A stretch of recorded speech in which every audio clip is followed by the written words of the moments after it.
Today, we are going to be reading about, we can say in a certain sense, all our favorite mother, even though there is nothing like favorite, but she is really the mother who's closest to the human heart. So human beings really love her. It's like all of us love Krishna because Krishna is that eternal personality of Ananda, no?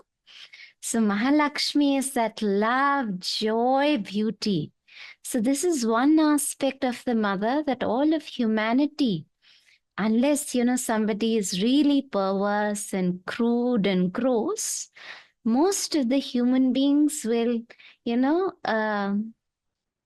get attracted towards this part of the Mother Divine. It's like bees coming to a flower, like that. So we read today about Mahalakshmi. We are on chapter 6, page number 21. Wisdom and force are not the only manifestations of the Supreme Mother. These are not the only two manifestations. One which is full of that calm, quiet wideness, and the other one which is like a supreme force into action that wants to rush into action and that breaks through every resistance. There is a subtler mystery of her nature. And actually, without the subtler mystery of her nature, wisdom and force would be incomplete things. And without it, without Mahalakshmi, perfection would not be perfect. So what this is essentially, and this is what I found very wonderful when I read it, it says above them, which is above wisdom and force, is the miracle of the eternal beauty. It's the miracle of the eternal beauty, an unseizable secret of the divine harmonies, an unseizable, something that cannot be seized. There is a subtler sense of mystery to her. It is something that cannot be seized, an unseizable secret of the divine harmonies, the compelling magic of an irresistible universal charm and attraction that draws and holds things and forces and beings together and obliges them to meet and unite, that a hidden Ananda may play from behind the veil and make of them its rhythms and its figures. I will read once again. Above them is the miracle of the eternal beauty. It's the miracle of this eternal beauty. It's a sense of this eternal beauty that we really find in the book Savitri and in all of Sri Aurobindo's writings. Even if you see, he could have described Mother Mahalakshmi in a technical, scientific explanation. Okay, this Mother Mahalakshmi represents the power of harmony, force of harmony that brings things together. But look at how he's describing even the force of harmony. There is so much of magic and sweetness into his description. There's so much of rhythm and beauty into the way he's describing. And actually, if you see all of Sri Aurobindo's works, particularly in the way he writes, all of it, even as prose, is really like poetry. There is so much of rhythm and so much of love and so much of sweetness into his writings. So then he says, an unseizable secret of the divine harmonies. It's like all of our life on earth is like a divine music being played. And the one who's playing that divine music is the Mahalakshmi. So there is an unseizable, and that unseizable secret, anybody who's a musician, right? That person who's a true musician after a certain point in time will tell you that music is an art that brings you closer to God, because it's like any form of art in its truth really just exists and one just downloads it and it flows through us. And it cannot be seized.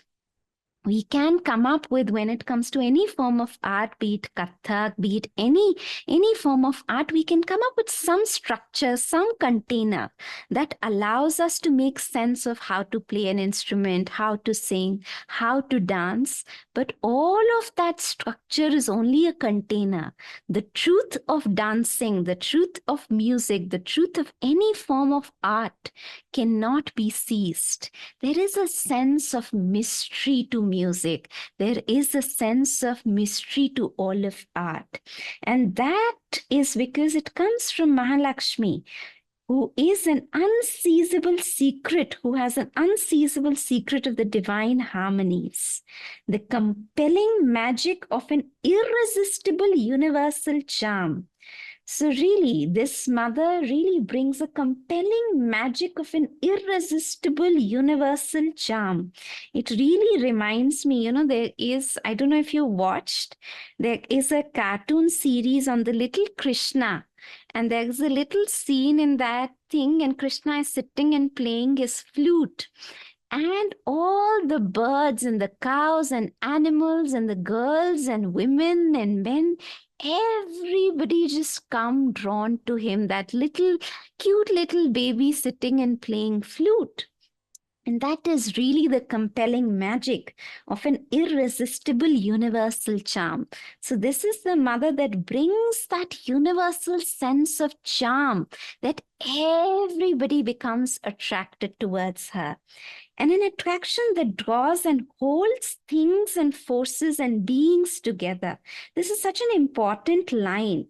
An attraction that draws and holds things and forces and beings together. If you really look at, even the Indian history, you had queens. You had really queens who were really that magnet who held things together. And actually, such stories over time have withered away. We hear stories of warriors and of Kshatriyas defending the territories, conquering the territories. But once the territory has been nicely defended, somebody has to, manage everything, put everything together, particularly in a country like India with immense amount of diversity. There has to be a compelling center to put everything together, to bring that kind of a diversity together. It also reminds me, there is a talk of Shraddhalu on money. And in that talk on money, he talks about that usually, in any organization or in a family, there is usually a lady who's holding the Lakshmi. That's why we call a new woman a bride who comes into the house as a Lakshmi. And he says, many times it's the woman who's holding that magneting power, even if she's a housewife, and the man is the one who's bringing that money. It's a bit psychologically difficult to understand concept, but we see a little bit glimpse of that. I know it's a very controversial example that I'm going to give. And putting aside all the errors that we see in them, but I really see it in Neeta Ambani. It is she who's kind of really holding that as a magnet, as something that really attracts, who has that kind of a charm of attraction, even as she's not the primary person who's making money and wealth, yeah? So that charm that the Lakshmi hold, and I'm not idealizing her or saying that she's a role model, but at the same time, I do see that part in her. But coming back, so yes, Shraddhalu talks about how many times it's really the woman who's holding that charm that really attracts and brings wealth as a magnet together. And which is why Lakshmi is associated with money. Mahalakshmi is the integral wealth, which is all forms of wealth, the wealth of consciousness, the wealth of community, the wealth of health, the wealth of true spiritual relationships, soul to soul intimacy. All forms of wealth is the form of Mahalakshmi, right? And when it comes to Lakshmi, it becomes a more concrete form of wealth. And that's why we associate it with money.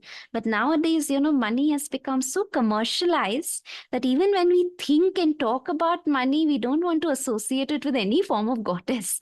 Like, this is something that dirties us. It doesn't refine us, right? Okay, so she is the one who has this irresistible universal charm and attraction that draws and holds things together.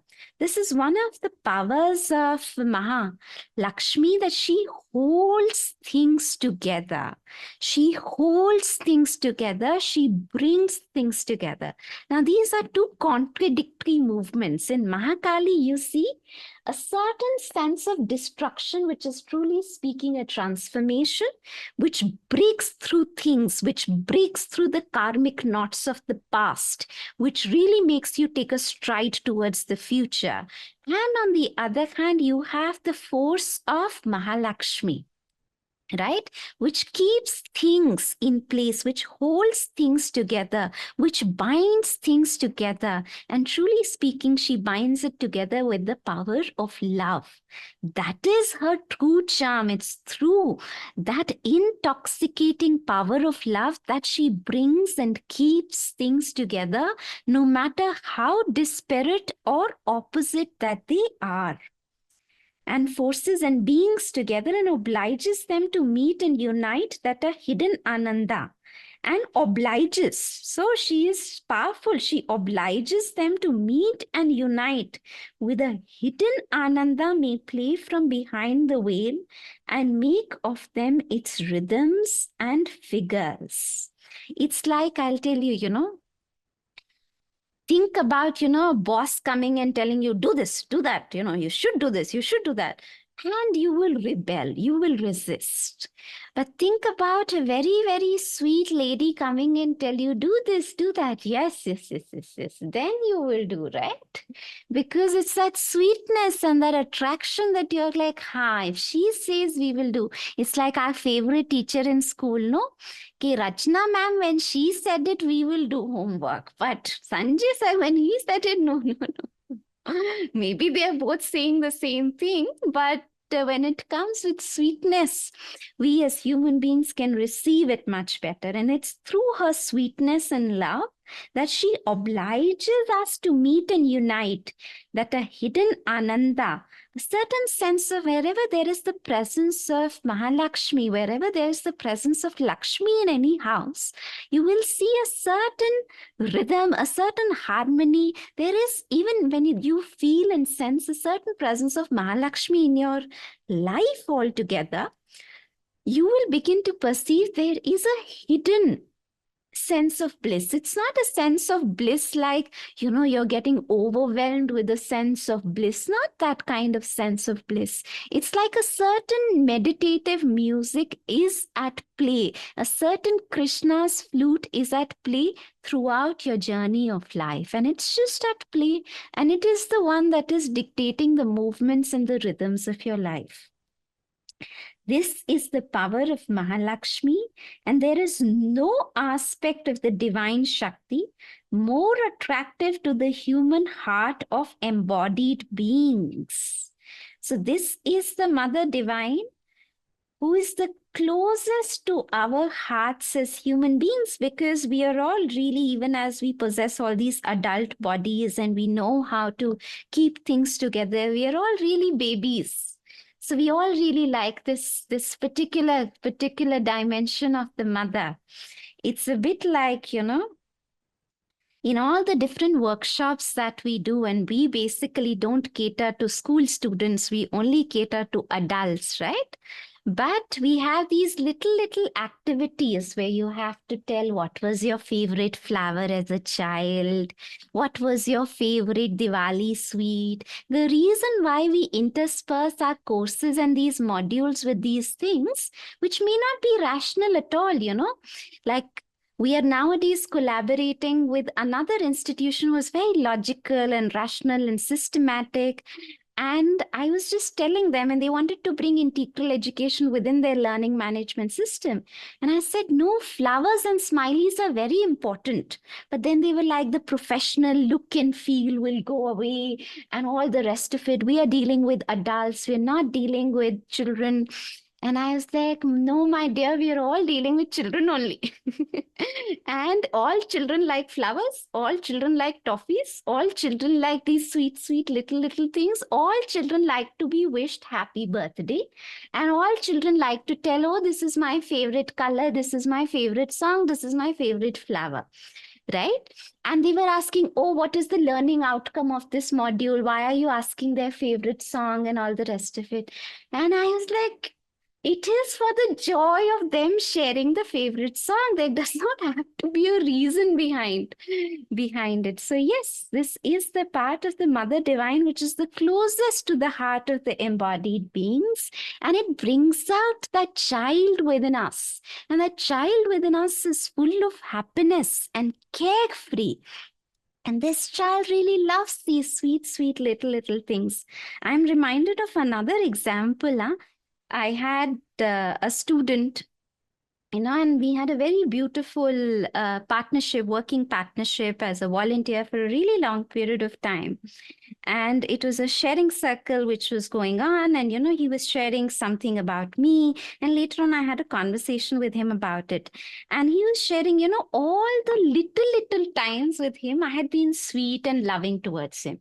Because 95% of the time, I wasn't very sweet and loving towards him. I was a little bit like, and I was consciously like that because there was a little bit of laziness in him, if I may say so. So I was a little bit, you have to do it now, and a little bit like that. That was my demeanor with him about 95% of the time. 5% of the time I was sweet and kind and gentle. Otherwise, I was feeling if I am sweet and gentle and kind, he'll take me for a ride. I said, no. 95% of the time I have to play the role of a principal, not chuchu poo poo with him. And after all of that years, he saw love as the times I was sweet with him. He could count on his fingers literally the time I was sweet with him. And then I had this one conversation that I was like, you know what, that 95% of the time when I was really driving you, that is the reason why there is such a big change that has come in your life. But that part of us, that is very difficult for us to receive. And that is much more to do with Mahakali rather than with Mahalakshmi. But we see whenever there's a puchi, then we say, love. And that's why we love to see, all these pet videos. Why do they go viral on social media? Because we love that space of love and sweetness. Okay, with that, Maheshwari can appear too calm and great and distant for the littleness of earthly nature. So I can understand this. Maheshwari can appear too calm and great and distant for the littleness of earthly nature to approach or contain her. Mahakali may feel too swift and formidable for its weakness to bear. But all turn with joy and longing to Mahalakshmi. So Maheshwari may feel that, it's that sage sitting on the top and, one knows it all. And it feels a bit like, how do I pour my heart out to that? One may feel like, oh, that is too great. And Mahakali may feel like it has to be done and it has to be done now, and every resistance has to break and one has to surrender the ego has to be abolished. And you're like, no, thoda to ego abhi chahiye mereko, dheere abolish karna hai, abhi nahi karna. I was telling you last time, of this one time that Manoj was like, surrender your ego. After that, once I actually became friends with him, then I taught him that you don't do tuck with me. You have to say the same thing, but you have to say it with a lot more kuchu, a lot more sweetness, so that I'm able to take it. Sometimes, my ego is weak and I can't just take like, surrender your ego. Don't do this. You're being very egoistic. No, you don't talk like that. You first give a lot of padding and then you share. And that is the aspect of Mahalakshmi, which is this extreme sweetness and understanding and empathy and compassion for the earthly nature, because of which she is able to pour herself as pure sweetness and love and joy. For she throws out the spell of the intoxicating sweetness of the divine. What a beautiful word. The intoxicating sweetness of the divine. The intoxicating sweetness of the divine. To be close to her is a profound happiness, and to feel her within the heart is to make existence a rapture and a marvel. Grace and charm and tenderness flow out from her like light from the sun, and wherever she fixes her wonderful gaze or lets fall the loveliness of her smile, the soul is seized and made captive and plunged into the depths of an unfathomable bliss. For she throws the spell of the intoxicating sweetness of the divine. To be close to her is a profound happiness, and to feel her within the heart is to make existence a rapture and a marvel. Grace and charm and tenderness flow out from her like light from the sun, and wherever she fixes her wonderful gaze or lets fall the loveliness of her smile, the soul is seized and made captive and plunged into the depths of an unfathomable bliss. I have another beautiful example to sort of share here. One of my mentors, Neil J. I think some of you may be knowing Neil J. I am absolutely like a big fan of hers. And she's the one lady in whom for the first time, I felt that love that, we talk about, we read about. There is divine love and there is the divine. And in her, I really saw like a Meera who is in love with Krishna. And I still remember how she would wash utensils with so much of love and care, as if she's washing it for Krishna.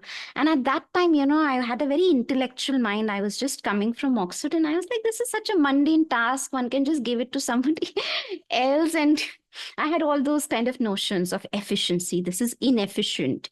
Intellectually, once you grow, you don't engage in such mundane, uncreative tasks. So I was of that perspective. And, in one of our classes, she just went on and on 20 minutes, talking about cutting vegetables and the colors of vegetables and how beautiful is orange and how beautiful is the orange of a carrot. And I was like, wow, I'm sitting in a class in which somebody is for 20 minutes is talking about the orange of a carrot. And by the end of it, it was a musical to listen to. Just simple act of cutting a carrot really brought tears to my eyes. And, there was another student in the class sitting next to me. And at the end of the, session got over, the class got over, and we were on our tea, coffee break. And he was like, for 20 minutes, she was talking about a carrot. And he just couldn't understand why would somebody talk about a carrot for 20 minutes? But it wasn't about the carrot. Through the carrot, she was appreciating the love of Krishna. Through the carrot, she was appreciating the fact that at the end of the day, food is fuel for the body. And instead of God giving us literally fuel to drink, God has given us such a diversity and such a bounty in our very act of eating, in our very act of bringing fuel to the body. And she was just so much in love with the creation itself, that everything that is created is in itself so beautiful. So that is really the intoxicating, that sort of an intoxication in everyday life. Another incident, that reminds me of this unfathomable bliss and being completely seized and captive by this bliss and sweetness and this love was a couple of times. One time I was really crying and I really went to her, or did I go to her or not? But I was crying is what I remember. I was in the class and she came to me. And before that, I had been to therapists and all that I had done. Okay. And she came to me and I felt so free in the body. Many times, we feel a lot of love in the heart, but we don't know how to express it through the body. But her body really was very free to express a purer touch of the divine. Many times we don't express it through the body because many times when the touch expresses love, it gets mixed with all kinds of other feelings. But her touch was very pure. So she came and she stood very close to me like this. It's like nobody's, it's almost like somebody's violating your boundaries or your aura and entering inside. And she stood so close to me. But of course, she is she. So I said, okay, if she's standing so close, so I allow her to stand this close. It's very uncomfortable. Somebody who had not been hugging or doing any of this nature, somebody comes and stands so close. And all she did is like this on my head. Yeah. And then she said, Divyanshi, difficult times are over. And that's all she must have said. Difficult times are over. You have a beautiful life ahead. Something of that nature, she said, and she just went away. And I was just surprised that this wound that I was trying to heal through this psychology, through cognitive therapy, through this thing, through therapist and this, that, whatever, a lady just had to come and do this and this goes away. And that is what reminds me, the loveliness of her smile and her little touch and her gaze has the power to seize you and melt and hold you captive and take you into an unfathomable bliss. I remember another incident with her, which is my favorite gift that I've ever received in life. And funnily speaking, the gift that she was giving to me, she was doing her Diwali cleaning and this was extra clothes lying at her house. But the very fact that, she thought of me for those extra clothes in her house. And just, I don't know, it made me feel very special that she thought of me and that, she came with me with, those two kurtas, which she was doing as a part of her Diwali cleaning. She said she's never worn them and she received in some conference. And when she looked at those colors, she thought of me. And she gave me that gift. My God, that day I went back home feeling that, I have gotten the most precious piece of cloth. And I still have those clothes, even though they are, in Auroville's climate, they're very thick, so I don't wear them. But I really feel I would like to gift it to somebody who can receive it in that same way, because for me, that piece of cloth is not a piece of cloth. It's a piece of full of that intoxicating charm and love and devotion that she embodied. Okay, with that, magnetic is her touch. Exactly what I was saying, magnetic, what she did here. Magnetic is her touch of her hands. And their occult and delicate influence refines the mind and life and body. And where she presses her feet, course miraculous streams of an entrancing ananda. Magnetic is the touch of her hands, and their occult and delicate influence refines mind and life and body, and where she presses her feet course miraculous streams of an entrancing ananda. So wherever this force of harmony, of love and delight enters in its true essence, and it can also really flow through us, no matter how imperfect we are as human beings, no matter at which stage of ego development that we are, we can always open ourselves to this force of a sweet and divine love.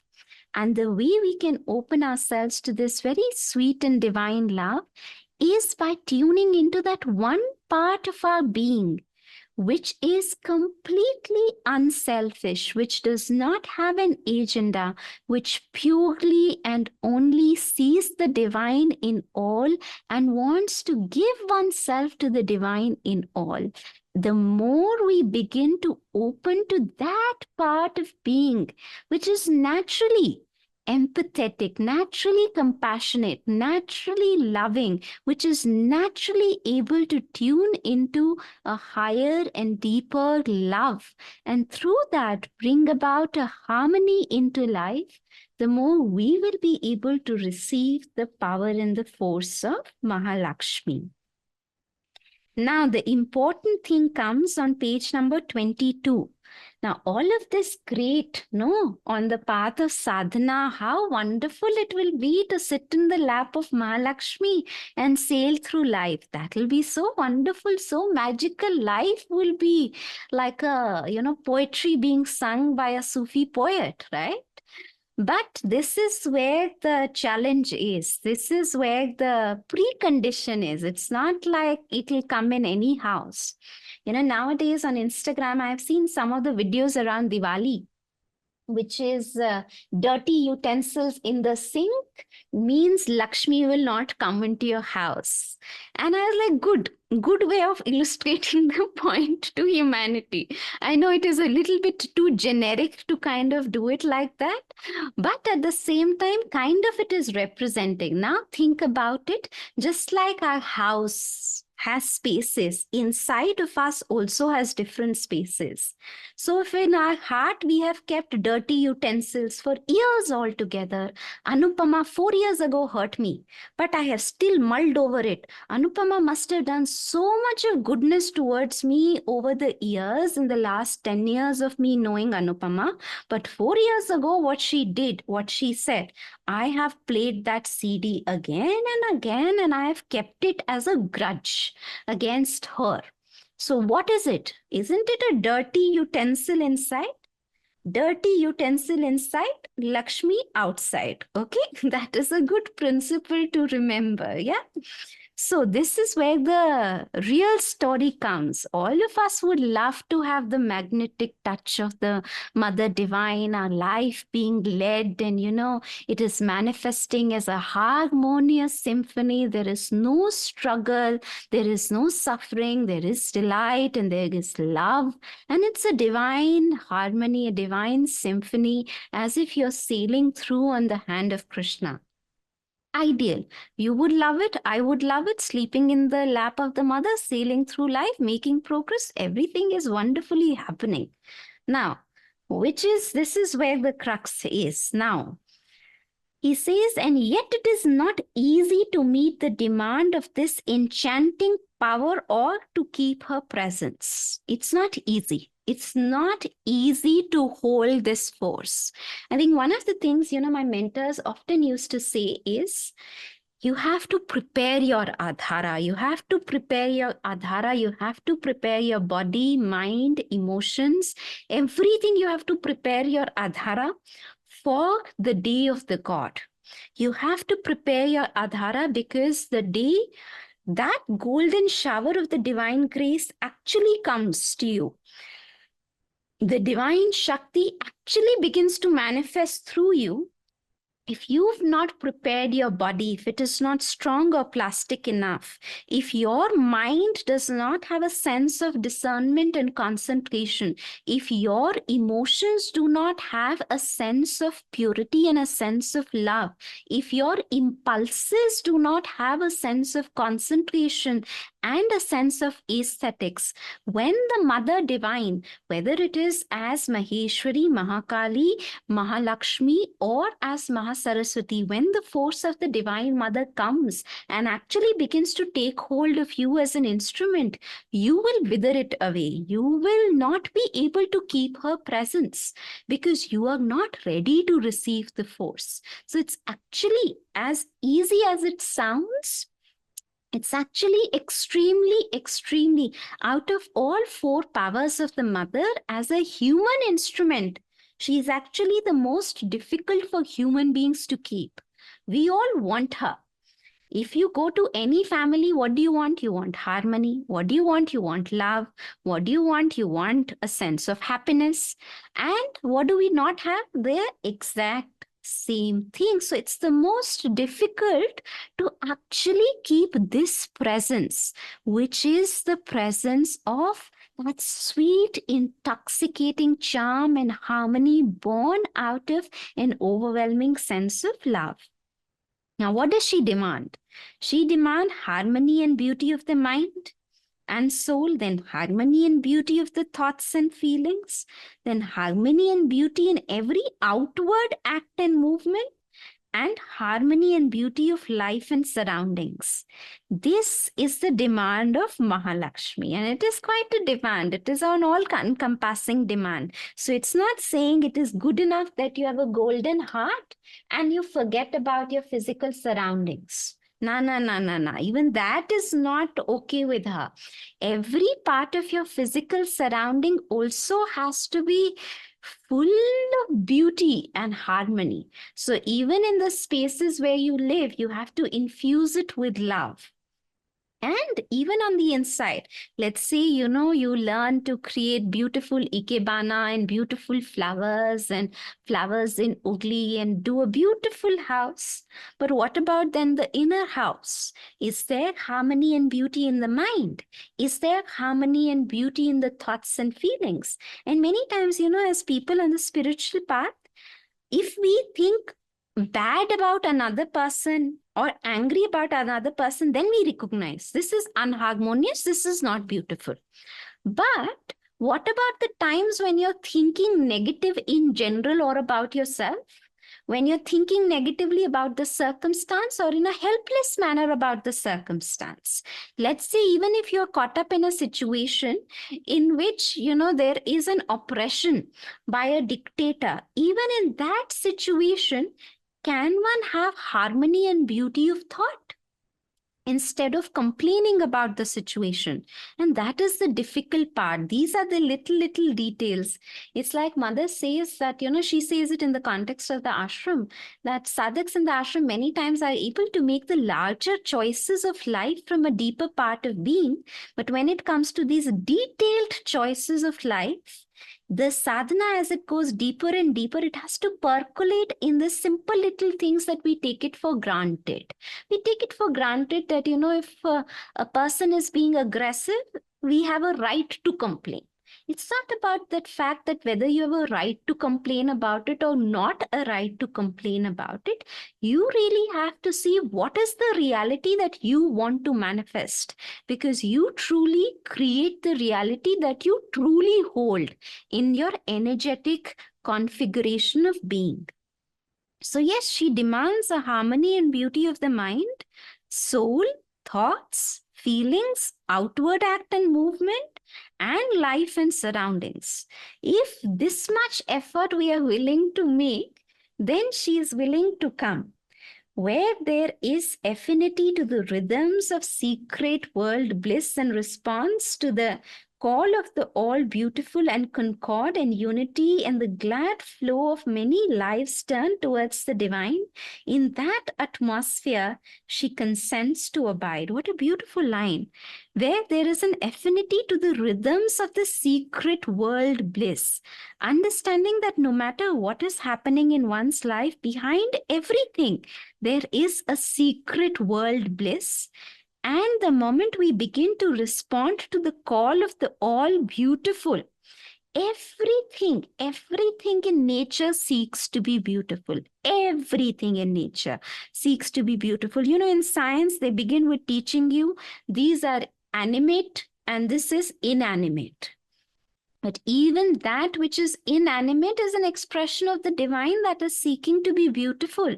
It's like, many of these experiments that we have, which is, you take one set of plants and another set of plants, but to one set of plants, you say, I love you, I love you, I love you. And to another set of plants, you say, I hate you, you're ugly, I really don't like you. You are really, really bad. And you will see over a period of time, the plant to whom you're abusing will begin to die.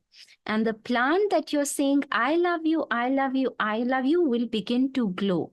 And that's the same thing with water. There's a very famous research by a Japanese researcher who essentially took water and who said different things to water.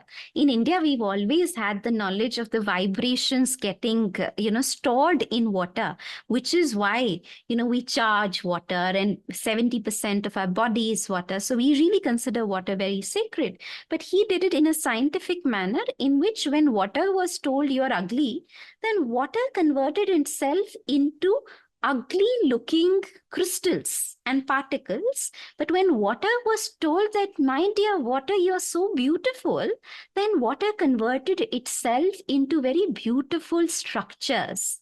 And that's the same thing. One more example and then I complete. With animals also, this study I was amazed by. And don't take this study as an excuse to eat your samosas, but this is another study in which two sets of rats were given. junk food, which will eventually lead to high cholesterol and eventually lead to death. One group of mice, and this just happened by chance, it wasn't even an experiment. One group of mice were thrown food at. Okay, eat it like that. Another group of mice were given by an attendant who were, oh dear mice, how are you? How are you doing? And feeding that same food, which is full of cholesterol, to that mice. And actually, the set of mice who received, oh dear mice, how are you? And that sense of love and warmth, that set of mice actually did not die and actually had normal cholesterol level, which is why, one of the things that Mother has written with regard to food is, because there's so much of theorization around food across cultures. Some cultures will say, oh, this is a wonderful thing to eat. Another culture will say, oh, no, this is not a good thing to eat. Today, there is a trend of eating something. Tomorrow, that becomes not a good thing. It's like the spinach smoothie. Some people say it's the most wonderful thing to drink in the morning. Now, another trend is there that no, it causes this problem, that problem. So these theories can keep changing about health. But the most important thing in food is the vibration, the consciousness that is getting put inside food. And that is what does half the work. Okay, with that, now what she says no to. But all that is ugly, mean, and base, all that is ugly, mean, and base, all that is poor, sordid, squalid, all that is brutal, coarse, repels her advent. So everything inside of us and around us that is ugly, mean, and base, that is selfish, that is all the time thinking about oneself, that is gross, that is ugly, all that is poor and sordid and squalid, all that is brutal and violent and coarse, all that repels her advent. And this, when we are seeing, you just don't have to notice in the world what is ugly and mean and base. You also have to notice inside of yourself and in and through your movements, what is really ugly, mean, and base, and poor and sordid and squalid and brutal and coarse. Because these are the little dirty utensils that are preventing for her to come and enter and seize you with her charm and attraction. At the same time, then he says, where love and beauty are not, or reluctant to be born, she does not come. So where there is no love and where there is no appreciation for beauty, and actually one may think that, in spiritual circles, this may not be the case, but actually, that's not really the case. I have met plenty of people on the spiritual path who will be able to quote all kinds of scriptures. And they have read Upanishads also, Advaita Vedanta also, and this also, and that also. But really, they have not opened themselves to this one fundamental thing, which is the vibration of love and beauty. So it's not about the amount of knowledge that you possess, huh? It's not that. If you want to receive Mahalakshmi, then love is important and beauty is important. And both together, not like only love. Beauty also. That's a very, very important point, which is why even earlier when he's writing, he's not just writing harmony and peace in the mind, harmony and peace in the feelings, harmony and peace in the body. He's using the word beauty. Right? So there has to be a sense of beauty that has to be nurtured, not beauty in terms of what the world and the society considers as beautiful, but beauty is something that really feels like the steps of the divine. The moment you see something beautiful, if something, something that is made of eternal and everlasting opens inside of you, only then it is truly beautiful. Otherwise, there is plenty of stuff that goes in the name of art and beauty, which is pretty ugly and pretty coarse and pretty vital. So I'm not just talking what world considers as beauty. Not like that. It's like a flower, no? Irrespective of culture, irrespective of any of the external characteristics, whenever we look at a flower, if you really open yourself to a flower, you will find that flower is a silent prayer that is seeking to love. And that is why the flower is harmonious. You will always notice in a flower, there's a certain sense of symmetry. Even if there is asymmetry, it's a beautiful sense of rhythm. So there is always a sense of rhythm, harmony, and beauty in a flower, because flower is the expression of a divine love in the vegetal world. Now, of course, to express that divine love in the human world is 100 times more difficult, because a flower is a simple creature. It's a simple expression of divinity. An animal is a slightly more complex creature, and human is an extremely complex creature, because we become self-aware of ourselves, we have thoughts, we think, we question, and all of that makes it rather complicated. Okay, so that he says, where love and beauty are not or reluctant to be born, she does not come. Where they are mixed and disfigured with baser things, she turns soon to depart or cares little to pour her riches. Now, this is an important part, because even as we may be aspiring towards love and beauty, many times a certain mixture or disfigurement may enter inside of us. And that is actually even more dangerous than being crude and coarse. Because when you're crude and coarse, at that time, the doors to Mahalakshmi is completely shut. And you also know it. Everybody also knows it. There is no question about it. Where it gets tricky is where you have an aspiration towards that divine love and beauty, and you start mixing it up with lower desires and lower ways of being. That is very, very dangerous. I was reading Sri Aurobindo's Basis of Yoga, and there, it was Letters on Yoga, in which he's referring to Basis of Yoga, in which one of the sadhak very sweetly actually asks Sri Aurobindo that, on the spiritual path, if as a yogi one finds one's Shakti and the Shakti demands to have sexual intercourse, what should one do? And Sri Aurobindo's response is like, oh, after, reading everything that I've been speaking, is this what you're understanding? No, after all of that, then he comes to this particular conclusion. So then Sri Aurobindo really clarifies this thing, and he goes back to Basis of Yoga. It's actually one of the most dangerous things to do is to mix sex and spirituality and start imagining that I'm going to use sex to spiritualize.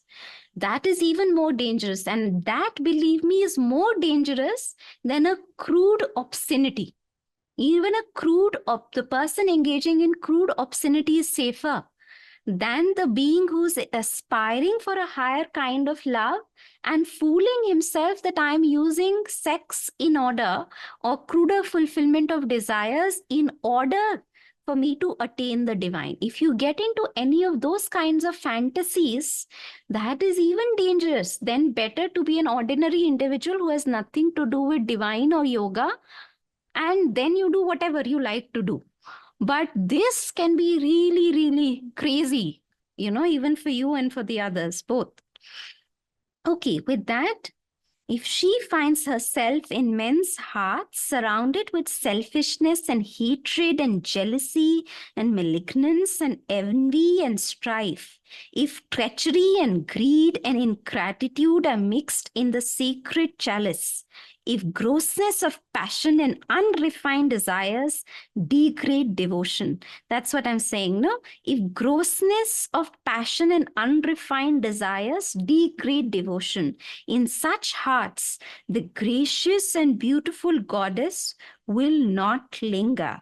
If she finds herself in men's hearts surrounded with selfishness and hatred and jealousy and malignance and envy and strife, if treachery and greed and ingratitude are mixed in the sacred chalice, if grossness of passion and unrefined desire degrade devotion, in such hearts the gracious and beautiful goddess will not linger.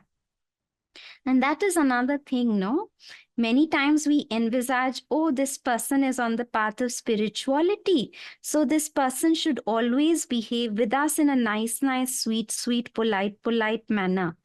And then, many times you see that's not what is happening. I remember my first visit to Pondicherry. I enter into the guest house, and the receptionist, it's an ashram guest house, was so rude towards me. And the first thing I'm questioning is, how can this happen in an ashram guest house? In an ashram guest house, how can somebody be so rude towards me?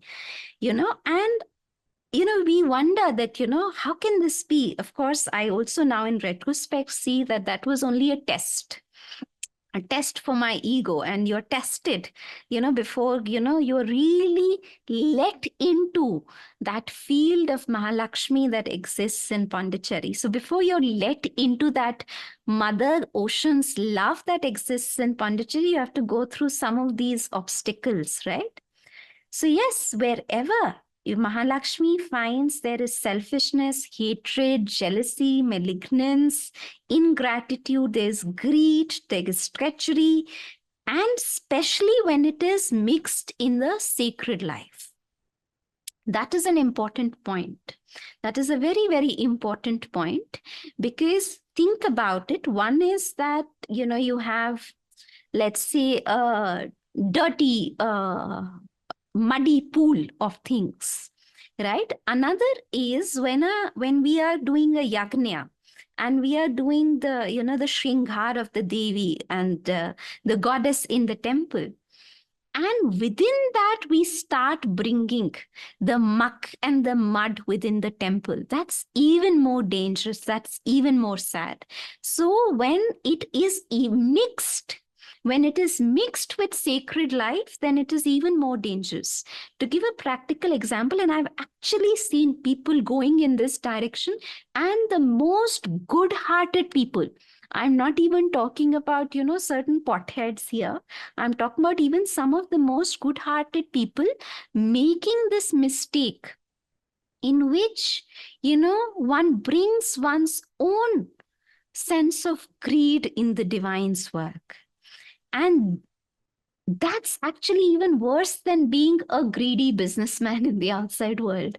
And then I feel it is better, you be a greedy businessman in the outside world and you earn money, right? If that is what you will to do. But to mix it up, that can be very, very dangerous, very, very dangerous, and karmically also very dangerous for you, because you then have to, it's like the snakes and ladder game, no? That is like being bitten by the snake, which is right at the top.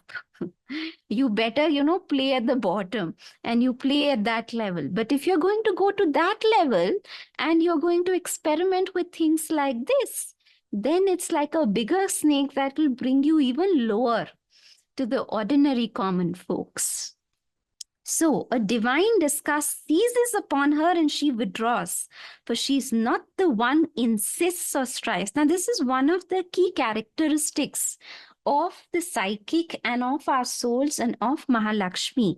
The psychic will never insist. Many times I have students coming to me saying that in meditation they heard a voice, and that voice was really insisting that you must go and do this. And I always say, if a voice is insisting, it cannot be the voice of the soul. The voice of the soul, yes, will come with a clear conviction that one has to go in this direction, one has to go. But it will not insist. It will not be like, if I don't do it, then something will happen. So if anything in your meditation is telling you, if you don't do this, something will happen, then it means, you are getting derailed. So yes, that is one thing, that she will never insist. The voice of your soul, the call of Mahalakshmi will never insist. So if that is what one is feeling, then it is not Mahalakshmi or your soul for sure. So a divine disgust seizes upon her when she sees the ingratitude, greed, the selfishness, and she will just withdraw. So even this assumption of us that, anybody who's spiritual must be this Mahalakshmi to everybody, whether we are greedy, whether we are full of ingratitude, whether we are full of malice, and whether we are full of anything, that is also not really the way forward. This ideal of being polite is a social ideal and not a spiritual ideal. Remember, we read that entire write-up on Mahakali. So this ideal, and many times, I've carried in myself. Good girl is not equal to a spiritual girl. There is a difference, right? So if I'm in the pursuit of being a good girl who always speaks nicely and politely, then there are times when I can be taken for a ride, huh? And that is not a spiritual ideal. It's a social ideal. That is how the society would like to see a woman all nice and goody-goody and saying all good things only. Okay. So she veils her face, she waits for this bitter and poisonous devil stuff. So that is what Sri Aurobindo is calling all the ingratitude and the greed and the treachery and the envy and the jealousy. It's like a bitter and poisonous devil stuff.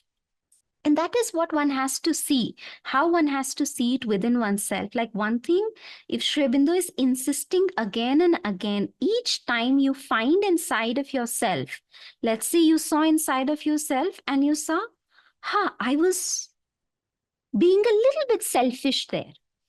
At that very moment itself, step back, step back, step back, and see the movement of selfishness as a vital force that has entered inside your consciousness. And it is not you. Disidentify the moment you find it. And we may think that, then we are not taking responsibility. But in fact, that is what helps us take a greater responsibility, because then I am able to pick that thing up and offer it to the mother. But till the time I am identified with that force, I cannot pick that force and put it at the feet of the Mother Divine. So yes, all that jealousy and that ingratitude and that selfishness is really like a bitter and poisonous devil stuff that needs to be rejected. Remember, it is not you. That is another big mistake many people make on the spiritual path. They become self-aware, they start observing themselves, and they slowly realize, acha, I have selfishness also. Oh, I have envy also. Oh, I was feeling a little comparison here. Oh, there is jealousy also. And they start beating themselves up. You are not jealous. So Sri Aurobindo is not calling you as a bitter, poisonous devil stuff. Not you. It's the stuff which is the bitter, poisonous devil stuff. It is not you. You are the divine in your true sense. Right? This is not who you are. So you need to take a step back the moment you find this stuff. Disappear before she will found anew her happy influence.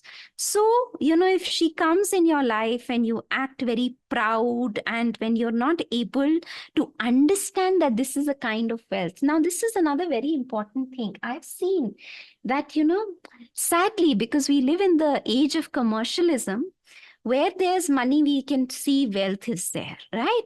But actually the true wealth, and I've really seen it amongst many couples also, where many times one partner is bringing actually this kind of wealth. The other partner is bringing money. But the other partner is not seeing any value in this kind of a wealth, the wealth of love, delight, sweetness, any of it. The person is only seeing, I am bringing money to the table and that is all that matters. And I have really, really seen that when this person is full of ingratitude, it's like the force of Mahalakshmi begins to withdraw. It will not come. If you cannot be grateful to this kind of a wealth, if in your head you can only express gratitude for, social recognition, you can express gratitude for worldly things and money and the rest of it, if you are not acknowledging the softer and finer and sweeter forms of wealth, which is if, somebody is being sweet to you, if you're not acknowledging these kinds of wealth in your life, you will quickly say that this kinds of wealth begins to disappear from your life.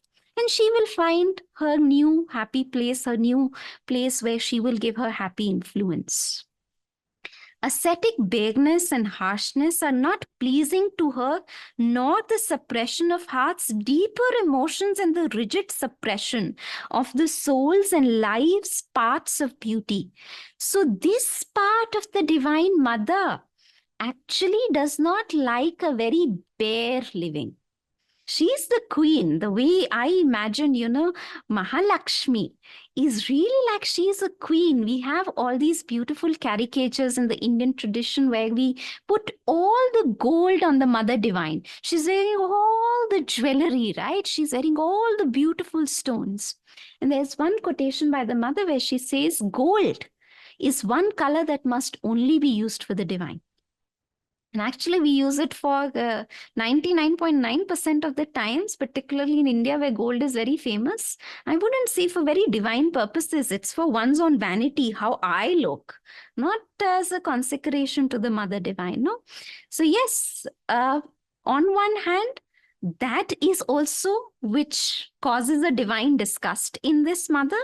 And at the same time, this ascetic bareness, which is, letting go of life's beauty and life's harmony, just going towards a severity of being. And many times towards the later stages of Indian spirituality and Indian spiritual history, this kind of became the ideal. Oh, I can be on this asana for these many number of years. Like that's an achievement in itself. The more self-torture that you can give to yourself, the higher of a sadhak that you are. This mother will completely disagree. This is not that kind of a mother. So if there is a garden, she wants to see flowers in the garden. She does not want, a certain deadness and a certain harshness and self-punishment, punishing others in order to grow. This is not her method. Her method is that which is able to rejoice heart's deeper emotions, which loves poetry, which loves music. It reminds me, once I went to a spiritual retreat, and the first thing I started doing is I started picking up flowers in order to put in my room.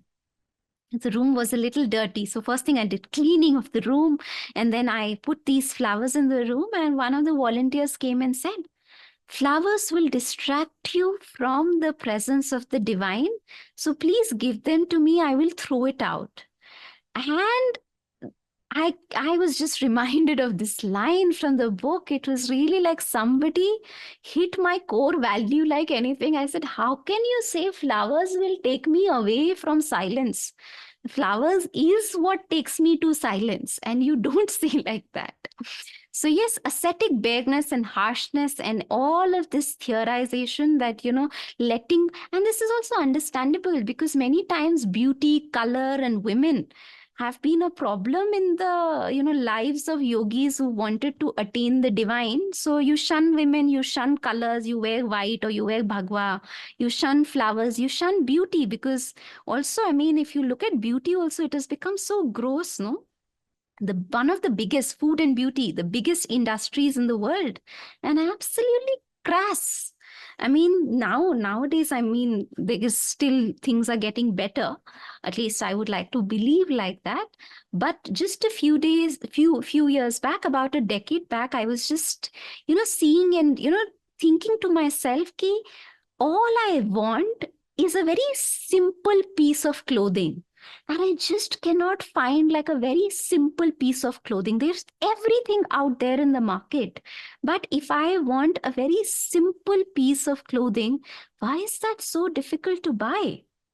And that is because the world of beauty is extremely overcrowded and is overtaken by the occult and by the vital influence. And which is why, the yogis took throw the baby with the bathwater, that, all of this. And actually, I understand this emotion of going towards asceticism also, particularly when I go to Delhi, I suddenly only want to wear white because I see so many colors. I'm like, I need space. Right? But ultimately, that's not even the highest ideal. The highest ideal of life is not a certain severeness, a certain bareness. It is an enjoyment of life. This is also the Mother Divine who is the reason for bhoga, for true sense of enjoyment also. And she's the one who loves an expression of heart's deeper emotions, which is why she's able to keep the relationships together. because she's able to express a deep sense of, today there's a very big keyword, no, gratitude, because she's able to bring that sense of gratitude in relationships. She's able to express heart's deeper emotions, and she does not like the repression of the soul and the life's parts of beauty. For it is through love and beauty. It's not just love, because many times, on the spiritual path, we say, truth we are comfortable with and love we are comfortable with. But beauty, oh my God, it will once again open us to the vital. So we fear beauty. But it's not just love, it is love and beauty.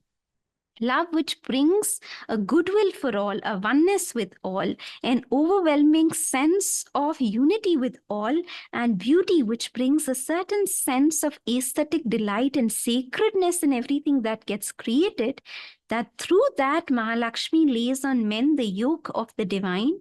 Life is turned in her supreme creations into a rich work of celestial art, and all existence into a poem of sacred delight. And this is such a beautiful line. Whenever I think of how will the new creation be, this is how the new creation will be. The new creation will be a rich work of celestial art, and all existence will be a poem of sacred delight.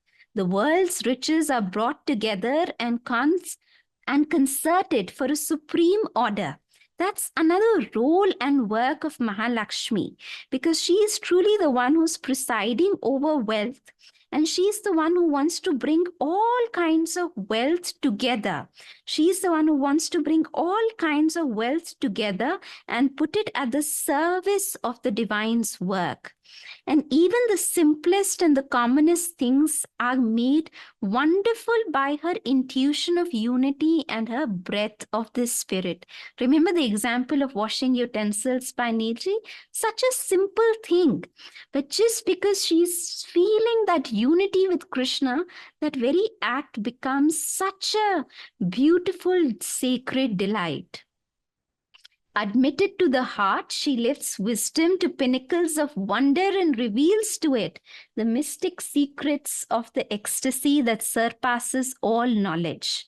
So to Maheshwari, which is the goddess of wisdom, Mahalakshmi brings the wonderment of knowledge, the aha of knowledge, the sparkle in the eye that one gets when one discovers new knowledge, that sense of wonderment and curiosity that we see in children when they discover something new. And then they're like, I found something new, right?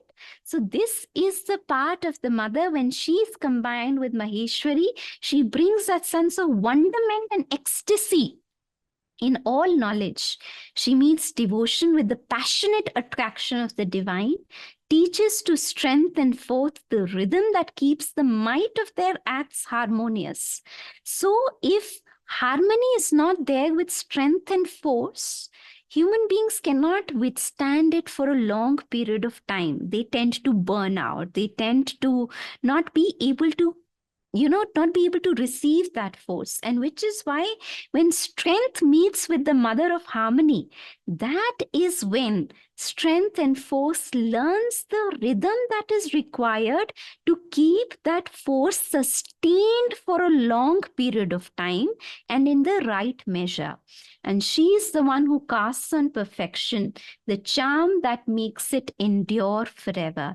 She is the one because of whom the mother goddess, Mahasaraswati, the goddess of perfection, who's into this attention to detail and minute, little detail. That little detail begins to have its own charm and a sense of beauty because of Mahalakshmi.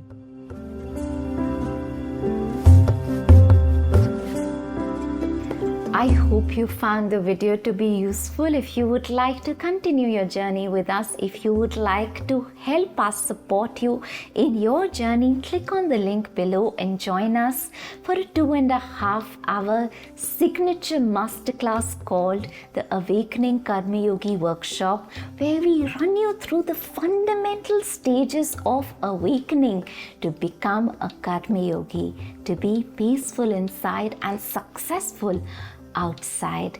We talk about Swabhava, our true nature, and Swadharma, our soul's purpose, which are the building blocks of a life affirming, not a life negating spirituality. So if you found this video to be useful, click on the link below and I shall see you at the workshop.